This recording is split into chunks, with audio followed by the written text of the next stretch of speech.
ಇನ್ನು ಮತ್ತಷ್ಟು ಸಾಮ್ರಾಜ್ಯ ವಿಸ್ತರಣೆಗೆ ಸತೀಶ್ ಜಾರಕಿಹೊಳಿ ರೆಡಿ ಆಗಿದ್ದಾರೆ. ಸತೀಶ್ ಜಾರಕಿಹೊಳಿ ಅವರ ಮಗಳು ಲೋಕಸಭೆ ಚುನಾವಣೆಯಲ್ಲಿ ಗೆದ್ದಿದ್ದಾಯ್ತು. ಈಗ ಮಗನನ್ನು ಕೂಡ ರಾಜಕೀಯಕ್ಕೆ ಕರೆತರೋದಕ್ಕೆ ಪ್ರಯತ್ನ ಪಡ್ತಾ ಇದ್ದಾರೆ. ಲೋಕಸಭೆಯಲ್ಲಿ ಮಗಳನ್ನ ಸಂಸದೆ ಮಾಡುವಲ್ಲಿ ಸಕ್ಸಸ್ ಆಗಿದ್ದಾರೆ. ಪ್ರಿಯಾಂಕಾ ಜಾರಕಿಹೊಳಿಯನ್ನ ನಿಲ್ಲಿಸಿ ಅವರನ್ನ ಗೆಲ್ಲಿಸಿಕೊಂಡು ಬಂದಿದ್ದಾರೆ. ಈಗ ಮಗನನ್ನ ರಾಜಕೀಯಕ್ಕೆ ತರೋದಕ್ಕೆ ಪ್ರಯತ್ನ ನಡೀತಾ ಇದೆ. ಮಗನನ್ನ ವಿಧಾನಸಭೆಗೆ ಕರೆತರೋದಕ್ಕೆ ಈಗಿನಿಂದಲೇ ಪ್ಲಾನ್ ಮಾಡ್ತಿದ್ದಾರೆ. ಮಾವ ಅಳಿಯನ ಹಣಿಯಲು ಈಗಿನಿಂದಲೇ ಸತೀಶ್ ಜಾರಕಿಹೊಳಿ ಕಾರ್ಯತಂತ್ರ ರೂಪಿಸಿದ್ದಾರೆ. ಶಾಸಕ ಮಹೇಂದ್ರ ತಮ್ಮಣ್ಣವರ್, ಶಂಭು ಕಲ್ಲೋಳ್ಕರ್ ಟಾರ್ಗೆಟಿಂಗ್. ಕುಡಚಿ ರಾಯಬಾಗ ಕ್ಷೇತ್ರದಲ್ಲಿ ಸಂಘಟನೆಗೆ ಸತೀಶ್ ಜಾರಕಿಹೊಳಿ ಒತ್ತು ನೀಡಿದ್ದಾರೆ. ಮಗನಿಗೋಸ್ಕರ ಕ್ಷೇತ್ರವನ್ನ ರೆಡಿ ಮಾಡ್ತಾ ಇದ್ದಾರೆ. ರಾಜಕೀಯಕ್ಕೆ ಇಳಿಸೋದಕ್ಕೆ ಮಗನನ್ನ ತಯಾರು ಮಾಡ್ತಾ ಇದ್ದಾರೆ. ಎಸ್ಸಿ ಮೀಸಲಾಗಿರೋ ರಾಯಬಾಗ, ಕುಡಚಿ ವಿಧಾನಸಭಾ ಕ್ಷೇತ್ರಗಳು 2028ರ ಚುನಾವಣೆಯಲ್ಲಿ ಒಂದು ಸಾಮಾನ್ಯ ಕ್ಷೇತ್ರವಾಗೋ ಸಾಧ್ಯತೆ ಇದೆ. ಹಾಗಾಗಿ ಆ ಕ್ಷೇತ್ರಗಳ ಮೇಲೆ ಈಗ ಸತೀಶ್ ಜಾರಕಿಹೊಳಿ ಕಣ್ಣಿಟ್ಟಿದ್ದಾರೆ. ಮಗ ರಾಹುಲ್ ಜಾರಕಿಹೊಳಿಯಿಂದ ಪಕ್ಷ ಸಂಘಟನೆಗೆ ಹೆಚ್ಚಿನ ಒತ್ತನ್ನ ಕೊಡ್ತಾ ಇದ್ದಾರೆ. ರಾಜಕೀಯ ವಿರೋಧಿಗಳನ್ನ ಹಣಿಯೋದಕ್ಕೆ ಸತೀಶ್ ಜಾರಕಿಹೊಳಿ ಸಿದ್ಧತೆ ನಡೆಸಿದ್ದಾರೆ. ಮಗನನ್ನ ಕಣಕ್ಕಿಳಿಸಿ ವಿರೋಧಿಗಳನ್ನ ಹಣಿಯೋದಕ್ಕೆ ಮಾಡ್ತಾ ಇರುವಂತ ಪ್ಲಾನ್ ಇದು.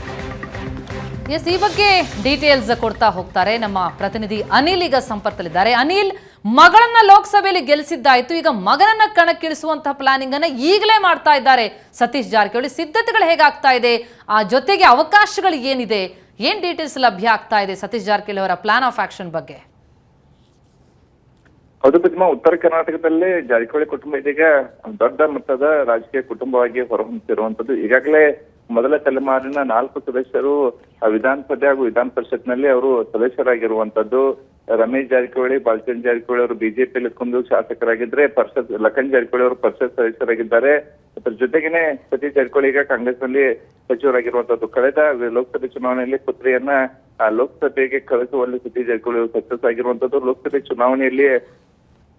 ಕಳೆದ ಲೋಕಸಭೆ ಚುನಾವಣೆ ಮುಗಿದಂಗಿಂದ್ರೂ ಕೂಡ ನಮಗೆ ಕುಡಚಿ ಹಾಗೂ ಅರಮಾನಿ ಕ್ಷೇತ್ರದಲ್ಲಿ ನಿರೀಕ್ಷಿತ ಪ್ರಮಾಣದಲ್ಲಿ ಲೀಡ್ ಬಂದಿಲ್ಲ ಅಂತ ಹೇಳಿ ಕಾಂಗ್ರೆಸ್ ಶಾಸಕ ಮಹೇಂದ್ರ ತಮ್ಮಣ್ಣವ್ರು ಹಾಗೂ ಅವರ ಮಾವ ಆಗಿರ್ತಕ್ಕಂತಹ ಶಂಭು ಕಲ್ಲೋಳ್ಕರ್ ವಿರುದ್ಧ ಸತೀಶ್ ಜಾರಕಿಹೊಳಿ ಸಮರವನ್ನು ಸಾರಿರುವಂತದ್ದು. ಹೀಗಾಗಿ ವಿರೋಧಿಗಳನ್ನ ಹನಿಯುವ ನಿಟ್ಟಿನಲ್ಲಿ ಈಗ ಸತೀಶ್ ಜಾರಕಿಹೊಳಿ ಈಗಿನಿಂದಲೇ ತಂತ್ರವನ್ನ ಮಾಡ್ತಿರುವಂತದ್ದು. ಇದಕ್ಕೆ ಈಗಾಗಲೇ ಪುತ್ರಿಯನ್ನ ಲೋಕಸಭೆಗೆ ಕಳಿಸಿರ್ತಕ್ಕಂತಹ ಸತೀಶ್ ಜಾರಕಿಹೊಳಿ ಈಗ ಪುತ್ರನನ್ನು ವಿಧಾನಸಭೆಗೆ ಕರ್ಸ್ಕೊಂಡ್ ಬರ್ಬೇಕು ಅಂತೇಳಿ ಕೂಡ ಆ ಪ್ಲಾನ್ ಅನ್ನ ಮಾಡ್ತಿದ್ದಾರೆ. ಆ ನಿಟ್ಟಿನಲ್ಲಿ ಕುಡಚಿ ಇಲ್ಲವೇ ರಾಯಬಾಗನ ಕ್ಷೇತ್ರವನ್ನ ಮಗನಿಗಾಗಿ ಅವರು ಈಗಿನಿಂದಲೇ ತಯಾರಿಯನ್ನ ಮಾಡ್ಕೊತಿರುವಂತದ್ದು. ಇದಕ್ಕೆ ಪೂರಕವಾಗಿ ಕುಡಚಿ ಹಾಗೂ ರಾಯಬಾಗದಲ್ಲಿ ಮಧ್ಯಭಾಗದಲ್ಲಿ ಇರ್ತಕ್ಕಂಥ ಅಳಗವಾಡಿಯಲ್ಲಿ ಮನೆ ಮಾಡೋಕ್ಕೂ ಕೂಡ ನಿರ್ಮಾಣ ಮಾಡಿರುವಂತದ್ದು, ನಿರ್ಧಾರವನ್ನ ಮಾಡಿರುವಂತದ್ದು. ಹೀಗಾಗಿ ಅಳಗವಾಡಿಯಲ್ಲಿ ಇದ್ಕೊಂಡು 2 ಕ್ಷೇತ್ರದಲ್ಲಿ ಸಂಘಟನೆಗೆ ಒತ್ತು ನೀಡಬೇಕು ಅನ್ನುವಂಥದ್ದು ಈಗ ಸತೀಶ್ ಜಾರಕಿಹೊಳಿ ಅವರು ಪ್ಲಾನ್ ಆಗಿರುವಂತದ್ದು. ಹೀಗಾಗಿ ಈಗಾಗಲೇ ಸತೀಶ್ ಜಾರಕಿಹೊಳಿ ಅವರು ಸಚಿವರಾಗಿರುವಂತದ್ದು, ಪುತ್ರ ಸಂಸದೆಯಾಗಿರತಕ್ಕಂಥದ್ದು. ಬರ್ತಕ್ಕಂಥ ಚುನಾವಣೆಯಲ್ಲಿ ಪುತ್ರನನ್ನ ವಿಧಾನಸಭೆಗೆ ಕರೆದುಕೊಂಡು ಹೋಗಿ ಆತನನ್ನು ಕೂಡ ಶಾಸಕ ಮಾಡುವ ಮೂಲಕ ಇನ್ನೂ ಮತ್ತಷ್ಟು ರಾಜ್ಯದಲ್ಲಿ ದೊಡ್ಡ ರಾಜಕೀಯ ಕುಟುಂಬವಾಗಿ ಹೊರಹೊಮ್ಮಕ್ಕೆ ಈಗಾಗಲೇ ಸತೀಶ್ ಜಾರಕಿಹೊಳಿ ಅವರು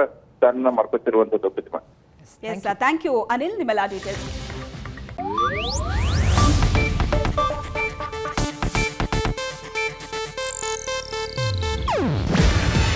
ಇದು ಏಷ್ಯಾನೆಟ್ ನ್ಯೂಸ್ ನೆಟ್ವರ್ಕ್ ಪ್ರಸ್ತುತಿ.